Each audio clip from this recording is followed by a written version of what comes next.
first DIY is inspired by a $400 Anthropologie mirror, and I was able to make it for less than 10. So for this, you're going to need some dollar store faux flowers, a mirror of your choice, some scissors, a hot glue gun, and you're going to need this 14 karat gold spray paint. I will link all the materials in the description box down below. So begin by removing the flowers from the stems. You're going to need some clumps of flowers, and then also you want to pick out some individual ones as well, just because you want some variety when you're going to glue them down in the end of this video. So lay them out on some sort of protective plastic or a drop cloth, and you're gonna go ahead with one layer of the spray paint just to start.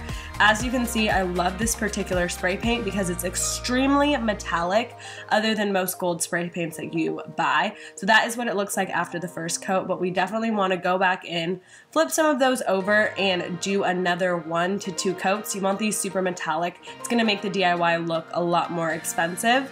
So I just went back in, as you see here, being really generous with that spray paint, but as you can see, there's no color correction here. That is how gold and metallic the spray paint actually gets the flowers, which I love. Next, you're gonna go in and lay out those flowers after they've dried, and you just wanna see where you want to place and glue them, just to give you an idea of where they go. And then start off by hot gluing them, and you wanna be very careful with this because you wanna make sure the flowers are going to lay properly. And after that's done, I just went in and cut a few of those leaves in half and kind of placed them behind the flowers just to give it more of a little bit of dimension.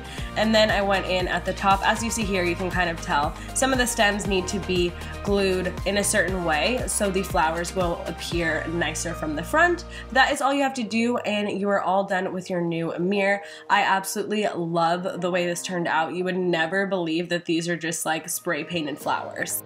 This next DIY is inspired by the Tahiti basket. I put my own little twist on it. So for this, you are going to need some sort of woven basket, some tasseled fabric trim, hot glue gun or fabric glue, and lastly you're going to need a pair of scissors. So you're going to begin by removing that little protective trim from the tasseling. You just want to find the end of it, and then it comes off fairly easily.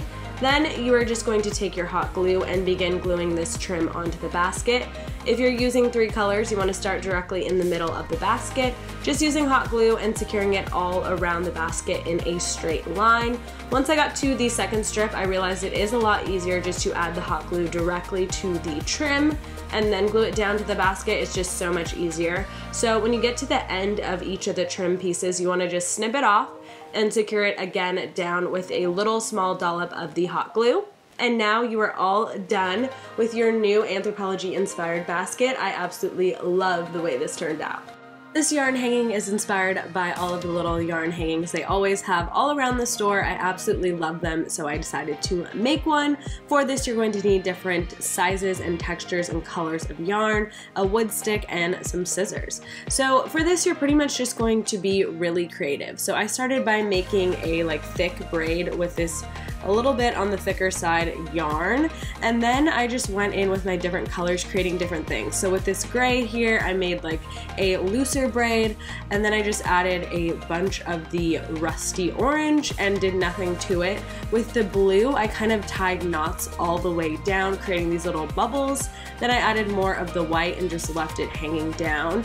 When I added in this yellow, what I did was I braided a little bit of it, and then I draped it and connected it with the white in the corner, just making a crosshatch design, and then I added some of the charcoal. And lastly, you're going to use one of the pieces of yarn to create something to hang it with. And it's that simple. All you have to do is hang it up, and it adds just a pop of fun color to your room. I absolutely love the way that this one turned out as well. So I hope you guys enjoyed those DIYs. Be sure to subscribe and hit that notification bell, and I will see you guys in my next video. Bye!